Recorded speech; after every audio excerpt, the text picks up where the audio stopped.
While we're talking about rumors about Yanks going over to England and stuff, when we were talking about Bradley, with all the rumors swirling around Landon Donovan going to Europe, or actually going to England at that, it seems that they've all fallen through. What are the odds that he might actually go to Europe? Loan signing in January. Mm-hmm. That'd be about it, I think. Yep. I can't see much more than that. I could see it being a 6 or 7 week, especially with a team maybe facing a short-term injury crisis, Mm-hmm. where he could come in. He can. With his time with Everton, he made a fairly good impression there. Yep. So I think he's a much more known quantity as far as Premier League is concerned. So he would not be considered a gamble, Right. where somebody who hasn't played across there, I think, would be. So I think there's probably a place for him in the Premier League for a short period of time. But I just can't see it being a permanent move. I just don't think there's an English team out there that would be want Landon Donovan, would be willing to pay the kind of money that MLS and Los Angeles Galaxy would need to uncouple him from MLS. Right, and he did this to himself in a lot of ways, Bobby. I mean, he signed the contract, then he went off to Everton and had a great time and said, "Oh man, maybe I shouldn't have done that," but it's too late now. He did it, and he is where he is. And to some extent, MLS and the maturation of MLS is somewhat tied up with him as a player as well. So it's these things cut both ways. Right, exactly. Now, speaking of Americans in England, Eddie Johnson came out this week and he told English papers that Americans still face this uphill battle for playing time and, as the key word, respect in the Premiership. And while that might be true for Eddie personally, haven't we seen an evolution in England, where American players are more, warmly received? I mean, surely, EJ must be talking just about himself, right? At this point, I would think so. I think particularly when you're looking at relatively few English managers being in the English game, right? And to the greatest extent, managers at that level are colourblind or nationalist blind. Right. What they're looking for is they're looking for players that can make their teams better. And quite frankly, they don't care where they come from. They don't care anything about them. Can they do a better job for them? That's the bottom line to it. And I think Eddie Johnson might be, and I don't see it being an American or a Canadian or Italian or a German or a French thing. It's the fact is that some people are built in different ways, and some people knuckle down and work their butts off when they meet adversity, and others perhaps are less resilient and kind of roll over and just complain. Yeah. I think traditionally one of the concerns about North Americans in general going over to Europe is the fact that they're going into an environment that's so completely different. They've to some extent been mollycoddled because they've been told by their parents and by their coaches as they've gone through the system that they're the greatest thing since white bread, and suddenly they're put in an environment where there's another 24 kids who not only have been told they're great, but don't just want to be great young players, they want to be great players full stop in a couple of years, and just see it as being a staging post on their development. They don't think they've arrived just because they've signed for a big team. Right. They just see it as an opportunity to go further, and that my sense is that's maybe where the Eddie Johnson thing comes from.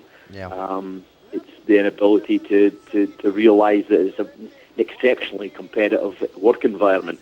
Right. Johnson's also had a history of mental blocks stopping him from progressing the way he needs to. It seems that he's almost like stopped developing from his youth national team level, where he was a one-trick pony, where he was all speed and he would catch up to the ball and he'd have the shot on goal, which he actually did a lot of, which in MLS as well.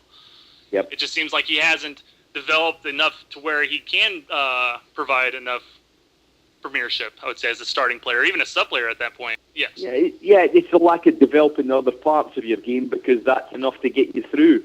It's kind of like teams that run up big scores against relatively moderate opposition, and you look at them in the last 6 games, they scored 20 goals, haven't conceded any, but the minute you put them against a better team, where suddenly they can't get the cheap goals, they're being used to just punting it over the top and getting their fast forwards to run onto it.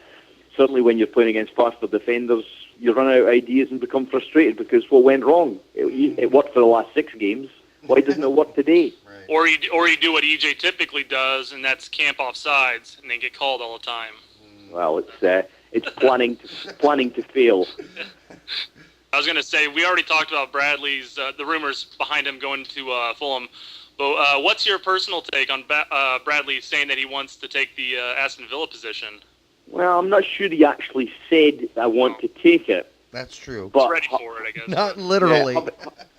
Having said that, I would consider the Aston Villa job as an absolute poison chalice. Yeah. I would be running the other way. It's just not the job that you want to get coming from another environment. Like, it's quite clear that Martin O'Neill and Randy Lerner came to agree to disagree, and O'Neill becomes a casualty from that. Villa is spending too much money. I think the move is towards giving the younger players an opportunity.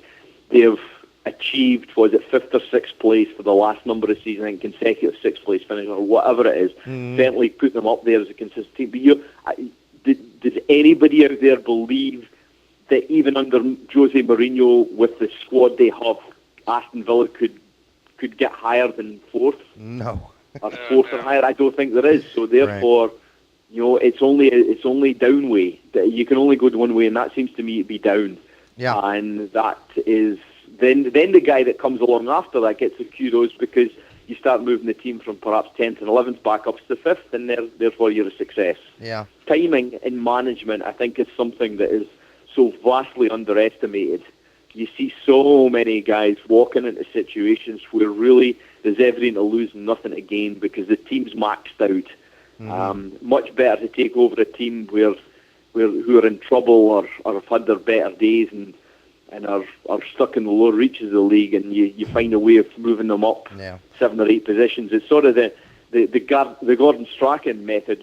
When he took over Southampton, he took them to the cup final, he moved them into, I think, the top 8 or something, and he just walked away from them because he realised he couldn't do anything more.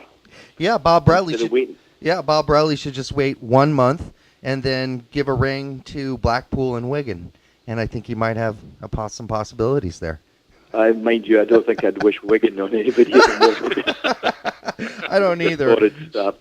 No, Blackpool will have a nice time of it. They're not going to burst the bank, so they'll go up. They'll have a couple of good days and a lot of memories, and they'll go back down again with a healthier bank balance than they came up with. And they're kind of like West Brom. I think maybe a West Brom in the making, a team that's not willing to break the bank and risk financial ruin just for the one chance of European glory, which inevitably seems to sucker teams in, and then when they get in the Europa League, they finish up playing a